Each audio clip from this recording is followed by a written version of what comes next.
Daawwitu quxuruurratti hospitaala. Miseensonni keenya yaalamuudhaaf waas dhufanis asumatti yoo yaalaman asuma boqotu bifa kanaani kana fakkaata. Kanaaf istiidiyoo laallee to'aa dabarre gadaa buunuu jechaadha.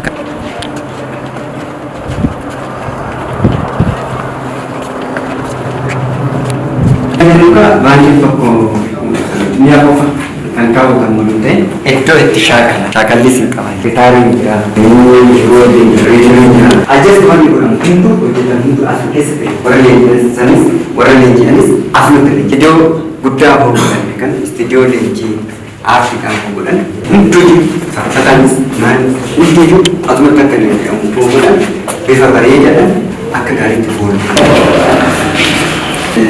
Calqabu qofa tafan jira. Mini hunduu guutamee jira. Kichiniin keenyas kalmaadha. Kichiniin immoo laalla. Kuni baay'ee asitti wal'aan jira.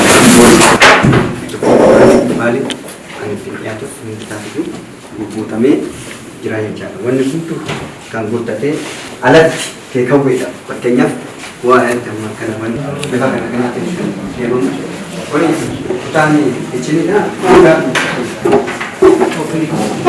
Hunduu guutamee marti bakka kan deemamu walqixxeessummaadhaan deemamu bifa kana kanatti deemamu kuni kutaani kichiniidha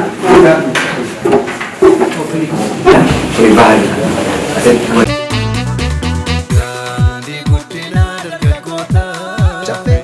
karra milkaa'inaa ga'eessota daandii guddinaa dargaggoota karra milkaa'inaa ga'eessota